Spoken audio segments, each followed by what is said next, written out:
Internal or external Scrum Master and the risk of assimilation.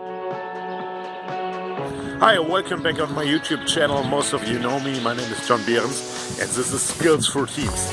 This one is about what is better, what's the difference of being internal Scrum Master or external Scrum Master, contractor inside a company or an employee with a permanent contract.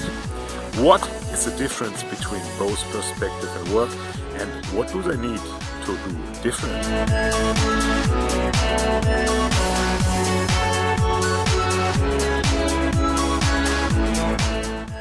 One thing why external Scrum Master is highly beneficial. Purpose of a Scrum Master is make himself unnecessary. And if you're an employee and your role relies on being permanent there, it is slightly harder to make yourself unnecessary than if you're a contractor inside a company and maybe you're working there for like half a year, 3 months, 9 months, 12 months. Well, if you go anyway, it's for yourself easier to make yourself unnecessary.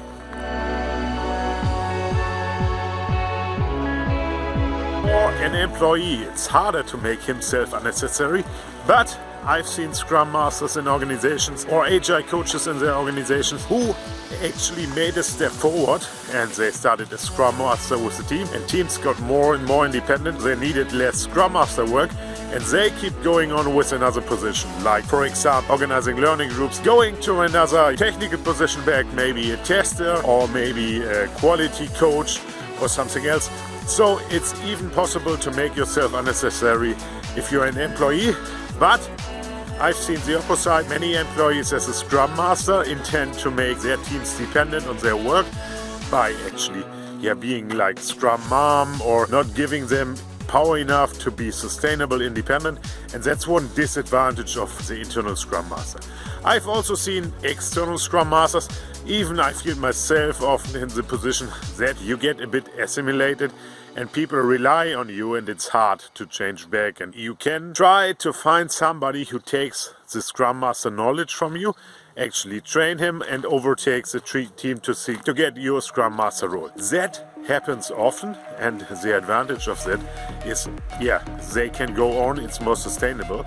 And some teams, some organizations are not ready with an agile transition after a few months you serve as a contractor.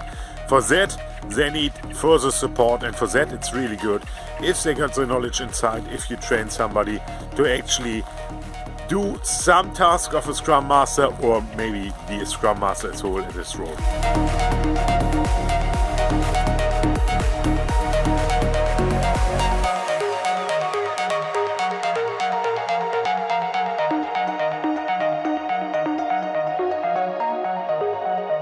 Betriebsblind, we have a word in German. It means operationally blind, like blind for seeing the same things every day, and it's called Betriebsblind. That means like people who are inside your company don't see the dysfunctions anymore. They're too inside it, they do it themselves and adopt it. And if you got somebody external, he actually sees it, he's able to name it, and maybe he's able to change it if the company, the organization, is open enough to change and he tries hard enough. Well, this can also be a disadvantage if you have somebody external coming in. He can get assimilated by your dysfunction. For example, if you abuse velocity to track teams and compare teams, actually you hire somebody from external and now he can decide, well, he can do it like writing it down and maybe fulfill some statistics for you, or he can name that's not good behavior. Any disbehavior which is maybe not Scrum as defined or dysfunctional agile behavior, it's command and control, could be named by him and he could decide every year if he's joining this dysfunctional behavior or if he tries to change it. With trying to change, a lot of trouble comes.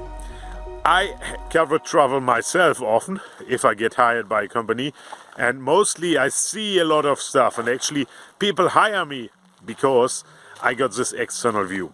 But name it, it's not always feels good, so it creates trouble, and that's one disadvantage of the external one. Either he can get assimilated, adopting the behavior, or it creates trouble if he tries to change it. With a good review, as a good Scrum Master, external one, he might be able to change it, at least push you in the right direction to change a bit of it, because you will not do everything right in a short time. It will cover some time, and you can adopt it step by step. And my tip for that one is solve the biggest problem first. So if there are small things, you can name it, but don't push too hard on it. If you see big things having real big effect, push harder on it and try to solve the biggest problem first. Like in my last video, thread first, what kills first. That's one tip. You can also step on the smaller behaviors which are dysfunctional, but you will not change everything. So one thing at once is my recommendation. Maybe two things, but not too much. People will get stressed of it, and people will not be able to adopt everything.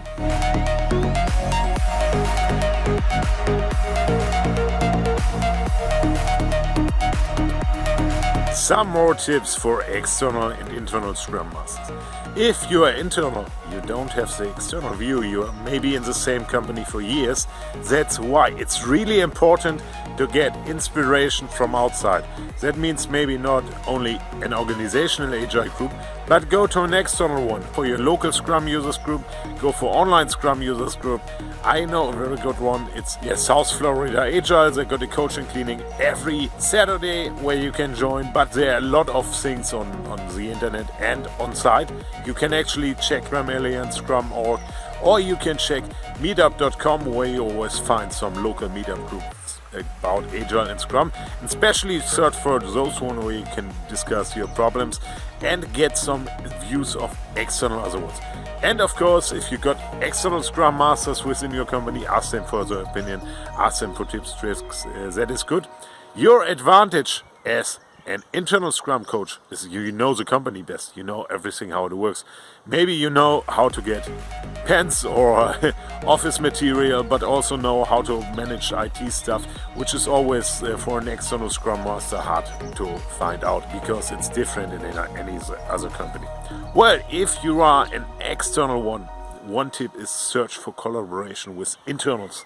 For example, if you host a retro or a workshop, always ask somebody who's there, who might be longer inside the company as you, so you can train him to do it.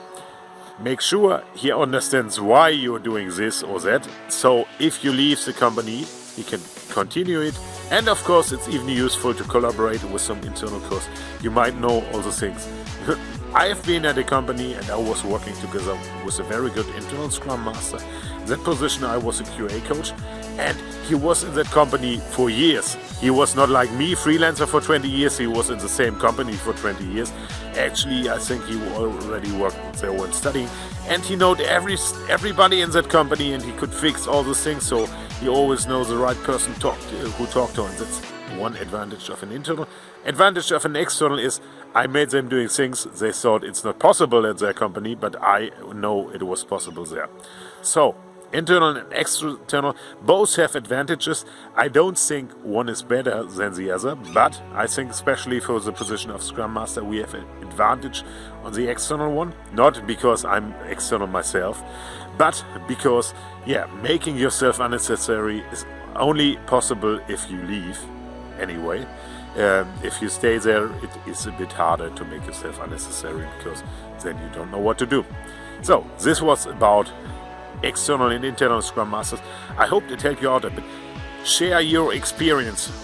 Are you working as internal one? Are you working as external one? Just in the comments, or message me on LinkedIn maybe.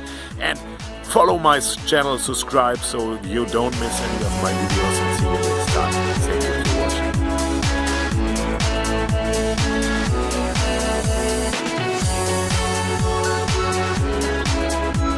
And if you ask yourself, where is he working today?